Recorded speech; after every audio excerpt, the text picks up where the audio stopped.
केवल IPL company के rack का जांच करा लिया जाए तो स्वतः इस पर से कितना बड़ा घपला और घोटाला हो रहा है इसका पर्दाफाश हो जाएगा। अभी 9वें महीने में यूरिया की रैक आई, वो वैशाली जिला के लिए आवंटन नहीं था। उसमें बिना कृषि निदेशक महोदय के आदेश के सूचना के 400 MT यूरिया की आपूर्ति बिना सूचना के वैशाली जिला को कर दिया गया। सही खुदरा विक्रेता हैं, उनके साथ शोषण अगर बंद नहीं हुआ तो उनके लिए मर मिटने को भी हम लोग तैयार हैं। अगर इस पर कोई अग्रतर कार्रवाई नहीं की गई तो मैं आत्मदाह करने के लिए भी सचिवालय के सामने तैयार हूँ। DAP के लिए, पोटास के लिए हाहाकार मचा रहता है।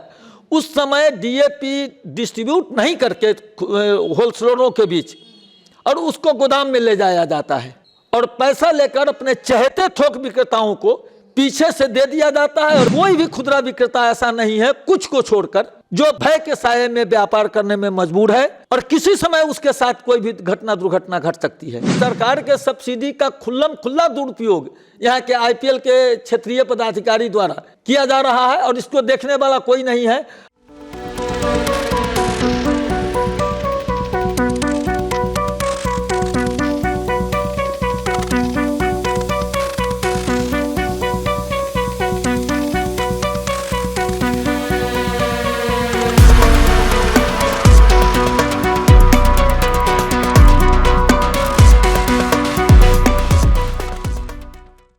नमस्कार, फर्स्ट लुक बिहार में मैं निशा श्री आप तमाम दर्शकों का स्वागत करती हूं। और जैसा कि हम आपके सामने लगातार किसानों से जुड़ी समस्याओं को लाते आ रहे हैं और इसमें धान खरीदारी की समस्या तो अब हमको सुनने में आ रही है कि किसानों की धान खरीदारी हो गई है, लेकिन खाद की कालाबाजारी वो रुकने का नाम नहीं ले रही है। कार्रवाइयां होती हैं लेकिन धरातल पर अगर किसानों से अगर आप बात करने जाएं तो समस्या वहीं की वहीं है। तो इसी सिलसिले में किसान और रिटेलर्स जो खाद व्यवसायी हैं उनके बारे में, उनके मुद्दे को और उनकी समस्या को हमारे सामने लेकर आए हैं। हमारे साथ स्टूडियो में उपस्थित है सुधांशु नारायण सिंह जी, जो कि retailers fertiliser and farmers welfare association संघ के जिला अध्यक्ष हैं, सह प्रमंडल अध्यक्ष भी हैं। तो सबसे पहले तो आपका बहुत बहुत जी धन्यवाद। मैं फर्स्ट लुक बिहार में विभिन्न मुद्दों पर ये आवाज उठाने के लिए ईमानदारी पूर्वक मैं धन्यवाद देना चाहता हूँ, जिससे कि आम जनता को इससे बहुत फायदा हो भी रहा है और आगे होगा भी। ठीक है, तो हम सबसे पहले आपसे यही जानना चाहेंगे कि आखिर खाद की कालाबाजारी रुकने का नाम क्यों नहीं ले? जी, खाद का कालाबाजारी रुकने का नाम नहीं ले रहा है। इसमें कई कारण हैं। एक तो विभाग, दूसरा कंपनी और तीसरा बिचौलिया। प्रश्न है कि खुदरा विक्रेता बहुत दिन से, बहुत पुराने विक्रेता भी हैं, बहुत नए लाइसेंस भी लिए हैं, जो कम पूंजी के लोग हैं, कम पढ़े लिखे आदमी हैं। एक तो सरकार की समस्या इतना जटिल है, कागजी समस्या, जिसको वो लोग ठीक से समझ भी नहीं पा रहे हैं। जहाँ तक सरकार द्वारा पॉस मशीन दिया गया जिससे किसानों को उर्वरक की आपूर्ति की जाए, निरंतर कंप्लेन करने के बावजूद भी 15-15 दिन तक पॉस काम नहीं करता है। हम लोकल हैं, हम स्थानीय खुदरा विक्रेता वहाँ रहने वाले हैं। किसान मजदूर को खेत में रखकर उर्वरक लेने आता है। अगर हम उर्वरक नहीं देते हैं तो हमारे साथ सामाजिक परिवेश में बहुत दूसरे तरह से पेश आता है। लोग झंझट पर उतारू हो जाता है। मजबूरन हम लोग उर्वरक की आपूर्ति कर देते हैं। उस समय कोई पदाधिकारी पहुँचते हैं, पॉस का नहीं काम कर रहा है, हम बता दिया कि पॉस काम नहीं कर रहा है, उसके बाद भी मानने को तैयार नहीं है और हम पर कार्रवाई होती है। मतलब रिटेलर्स के ऊपर, खुदरा विक्रेता के ऊपर। वो कोई भी रिटेलर खुदरा विक्रेता का सुनने वाला नहीं है। साइड प्रोडक्ट के मामले में माननीय मंत्री जी अभी आए हैं, पहले भी बहुत अच्छे पद पर पदासीन रहे हैं और मुझे एक आध दिन मुलाकात भी है और मैं जैसा सुनता हूँ कि काफ़ी ईमानदार और कर्मठ हैं और काफ़ी विचारवान है। मुझे उम्मीद नहीं, पूर्ण विश्वास है कि मंत्री जी के आने के बाद खुदरा विक्रेताओं की समस्या पर निश्चित तौर से ध्यान दिया जाएगा और इसका समाधान होगा। क्योंकि खुदरा विक्रेता इसी का जलित उदाहरण है कि मुजफ्फरपुर जिला को सिर्फ देख लिया जाए तो कितना अनुज्ञप्ति लोग सिलेंडर कर गया और व्यापार छोड़ने की स्थिति में है, छोड़ भी दिया। क्यों ये समस्या आई? आखिर मतलब रिटेलर पर ही ये इल्जाम लगता है कि वो अधिक दाम ले रहे हैं और रिटेलर्स अपनी अलग समस्या बताते हैं। क्यों ये समस्या आती है? समाधान मैडम, रिटेलर पर, केवल रिटेलर पर ही जांच होता है। अन्य लोग जो इसमें संलिप्त हैं वो किसी की जांच नहीं, किसी का जांच। अन्य लोग यानी होलसेलर, कंपनी और पदाधिकारी, ये इन लोगों पर कोई जांच नहीं होता है। सिर्फ कोप भाजन खुदरा विक्रेता बनते हैं। खुदरा विक्रेता की ये दुर्दशा है कि कोई भी व्यापार या कोई भी काम अच्छे माहौल में होता है, लेकिन कोई भी खुदरा विक्रेता ऐसा नहीं है, कुछ को छोड़कर, जो भय के साये में व्यापार करने में मजबूर है और किसी समय उसके साथ कोई भी दुर्घटना घट सकती है।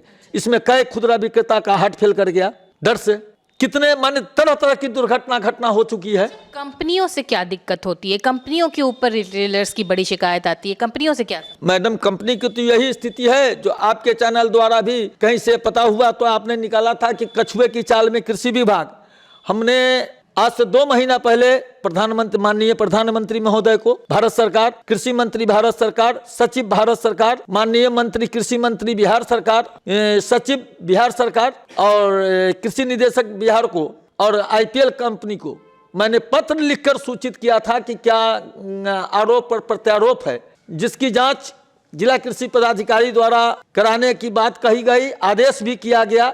लेकिन अभी तक 2 महीना हो जाने के बावजूद भी मुझे यह जानकारी नहीं है कि जांच में क्या हुआ। आप विशेष रूप से नाम ले रहे हैं आईपीएल कंपनी का, और आप नाम ले रहे हैं तो ये मामला संगीन हो जाता है। किस तरह का आरोप की बात कर रहे हैं, क्या समस्या? ये समस्या है कि जिले को जो उर्वरक का आवंटन होता है वो कृषि निदेशक महोदय द्वारा किया जाता है या जेडीए इनपुट द्वारा किया जाता है कि किस जिले को कितना आवंटित मात्रा है और वो उर्वरक उसी जिला में बिकना है।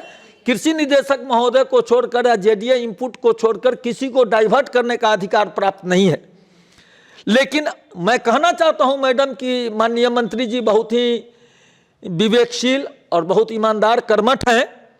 अगर अक्टूबर से और अभी तक केवल आईपीएल कंपनी के रैक का जांच करा लिया जाए तो स्वतः इस पर से कितना बड़ा घपला और घोटाला हो रहा है इसका पर्दाफाश हो जाएगा। अभी 9वें महीने में यूरिया की रैक आई, वो वैशाली जिला के लिए आवंटन नहीं था, उसमें बिना कृषि निदेशक महोदय के आदेश के, सूचना के, और इन लोग ये पदाधिकारियों को, यहाँ के पदाधिकारियों को सूचना कंपनी वाले ने दिया या नहीं दिया, मैं जानकारी मुझे नहीं है। 400 MT यूरिया की आपूर्ति बिना सूचना के वैशाली जिला को कर दिया गया। संजोग बस जिला कृषि पदाधिकारी वैशाली द्वारा उसको पकड़ लिया गया और आईपीएल कंपनी द्वारा आईपीएल कंपनी के क्षेत्रीय पदाधिकारी को स्पष्टीकरण भी किया गया। ये तो मंत्री महोदय के हाथ में है, अब वो जिला कृषि पदाधिकारी वैशाली से इसकी जानकारी ले सकते हैं। इस तरह से जब आवंटन का फेरबदल कर दिया जाता है तो उस जिले को क्या नुकसान होता है, जिस जिले के लिए आवंटन भेजा गया और वहां से उसको बिना सूचना दिए किसी और जिले में? मैडम, यहाँ जो आच्छादन है, जमीन है, जितना में खेती होता है, उसके आधार पर कृषि निदेशक महोदय द्वारा आवंटन किया जाता है। अगर उस उर्वरक को डाइवर्ट करके दूसरे जिला में आवंटित कर दिया जाए तो वहां उर्वरक ब्लैक में बिकेगा और यहाँ शॉर्टेज हो गया, अभाव दिखाकर ब्लैक मार्केटिंग या दोहन किया जाता है। तो अल्टीमेटली ये जो सरकार के ऊपर भी एक नुकसान, मतलब ये सरकार को भी नुकसान कराती है इस तरह की जो गतिविधि। ये तो सरकार मैक्सिमम सब्सिडी देती है और सरकार के सब्सिडी का खुला दुरुपयोग यहाँ के आईपीएल के क्षेत्रीय पदाधिकारी द्वारा किया जा रहा है और इसको देखने वाला कोई नहीं है। हमने जो कंप्लेन किया है, मुझे यह भी विश्वास है कि कोई उचित जांच नहीं होगा और इसके लिए मैं हाई कोर्ट में भी जाने को तैयार हूं।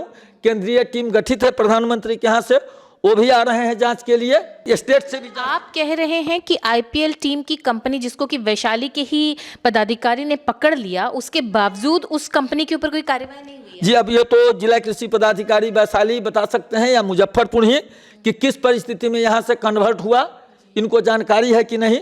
और जब मैंने कंप्लेन किया उसके बाद इन्होंने अनुमति के लिए शायद डायरेक्टर के यहाँ गए, अनुमति लिया कि नहीं लिया, लेकिन हमारे कंप्लेन करने के बाद जब इन्होंने देखा कि हम पकड़ा गए तो ये वहाँ गए हैं, इसकी पूरी जानकारी हमको नहीं है। दूसरी बात है मैडम कि जिस समय पीक सीजन रहता है अक्टूबर नवंबर में, डीएपी के लिए, पोटास के लिए हाहाकार मचा रहता है, उस समय डीएपी डिस्ट्रीब्यूट नहीं करके होलसेलरों के बीच और उसको गोदाम में ले जाया जाता है और पैसा लेकर अपने चहेते थोक विक्रेताओं को पीछे से दे दिया जाता है और पीछे उसकी सूचना कृषि विभाग को दी जाती है या न दी जाती है। ये तो कृषि विभाग के लोग बताएंगे कि आखिर ऐसा क्यों होता है, ये तो इन्हीं को देखना है। तो थोक विक्रेता जो चंद चहेते थोक विक्रेता हैं कंपनी के, उनको आवंटित किया जाता है। वो समझा जा सकता है कि कैसे आवंटित होता है और उन थोक विक्रेताओं द्वारा अपने चहेते खुदरा विक्रेताओं को जो साइड प्रोडक्ट मैक्सिमम लेते हैं, रेट अधिक देते हैं या 5 टन माल लिए 10 टन का बिल काट दिया, वैसे ही खुदरा विक्रेताओं को दिया जाता है। शेष खुदरा विक्रेता उर्वरक से वंचित रह जाते हैं, जिससे कृत्रिम अभाव पैदा हो जाता है किसानों के बीच और किसान को सुलभता से उर्वरक उपलब्ध नहीं हो पाता है। मतलब आप जो आरोप, जो बिंदु लगा रहे हैं, वो सीधे सीधे इस तरफ इशारा कर रही है कि सरकार किसानों के वेलफेयर में जो खाद उत्पादन कराना चाहती है सब्सिडी रेट पर, उसको कंपनियां, पदाधिकारी और जो थोक विक्रेता हैं, इनकी मिली भगत, एक तरह की गुटबाजी की वजह से जो है ये नुकसान जो है वो जो गरीब किसान है उनको झेलना पड़ रहा है। हमको तो लग रहा है मैडम कि अभी जो वर्तमान में जो हमने कंप्लेन किया है उसमें क्लियर रूप से, अब तो कृषि विभाग का मालूम नहीं है कि वो लोग कितना संलग्न है इसमें, लेकिन ये तो एकदम स्पष्ट है कि यहाँ के क्षेत्रीय पदाधिकारी जो वर्तमान में हैं उनके द्वारा खुल्लम खुल्ला धज्जी उड़ाते हुए, सरकार के सब्सिडी का दुरुपयोग करते हुए यही किया जा रहा है। सिर्फ माननीय मंत्री अगर इससे विशेष जानकारी चाहते हैं, और हमारे गार्जियन भी हैं, अगर वो हमको समय देते हैं मिलने का, तो मैं उनसे मिलकर ऐसा ऐसा चीज बता दूंगा जो आज तक उनको कोई अपने अधीनस्थ नहीं बताया होगा, और इस उर्वरक से इतना बड़ा भंडाफोड़ होगा जो मंत्री जी कभी सोचे भी नहीं होंगे। तो मंत्री जी जो लगातार मीटिंग कर रहे हैं, उन्होंने खाद कंपनियों के साथ भी अभी मीटिंग की है 2 दिनों पहले, आप उनसे ये अपील कर रहे हैं कि वो अगर आपसे मिलते हैं तो आप उनको ज़मीनी सच्चाई से रूबरू करें। जी, जमीनी सच्चाई से कि उर्वरक में क्या क्या हो रहा है जो उनके अधीनस्थ नहीं बताते होंगे, वो सारी जानकारी मैं उनको दूंगा, और इससे निश्चित है कि मंत्री जी का जो प्रयास है वो बिल्कुल सफल होगा। और मंत्री जी चाहते भी हैं, उनके क्रियाकलाप से हम बहुत प्रसन्न हैं कि मंत्री जी चाह रहे हैं कि नहीं, उर्वरक में बिल्कुल पारदर्शिता आवे और ईमानदारी से काम हो। तो मैं उनको सहयोग करना चाहता हूँ इसमें, मंत्री जी को, चूँकि वो अभिभावक भी हैं, और हम उनको तहे दिल से धन्यवाद देना चाहता हूँ इस काम के लिए। और उनसे मैं आग्रह करता हूँ कि IPL कंपनी पर जो हमने आरोप गठित किया है उसके लिए मैं उनके कार्यालय में भी पत्र भेजा हूं।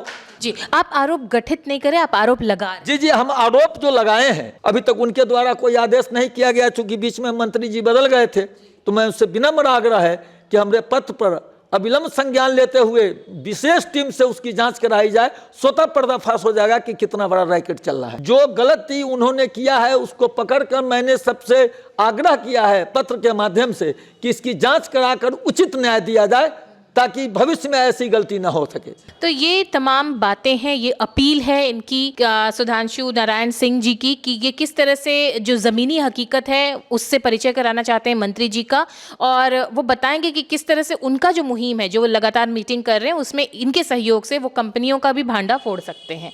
तो इन तमाम जानकारियों को हमारे साथ साझा करने के लिए सुधांशु जी आपका बहुत जी बहुत बहुत धन्यवाद। और साथ ही मैं ये भी कहना चाहता हूं कि अगर जो सही खुदरा विक्रेता हैं उनके साथ शोषण अगर बंद नहीं हुआ तो उनके लिए मर मिटने को भी हम लोग तैयार हैं। अगर इस पर कोई अग्रतर कार्रवाई नहीं की गई तो मैं आत्मदाह करने के लिए भी सचिवालय के सामने तैयार हूं। ये बहुत ही बड़ी बात कह रहे हैं, और इनकी क्षुब्धता का अंदाजा हम लगा सकते हैं कि ये किस तरह से आत्मदाह की बात कह रहे हैं। हालांकि इस तरह की किसी भी गतिविधि को फर्स्ट लुक बिहार या उसकी टीम जो है वो सपोर्ट नहीं करती है, लेकिन हाँ, जो मन की क्षुब्धता है वो इस तरह के शब्दों को कहने के लिए विवश करती है। तो इन बातों को हमारे साथ साझा करने के लिए सुधांशु नारायण सिंह जी को अभी हम देते हैं धन्यवाद, और इसी के साथ इस कार्यक्रम को यहीं पर देते हैं विराम। आप बने रहिए हमारे साथ, आप देख रहे थे फर्स्ट लुक बिहार। धन्यवाद।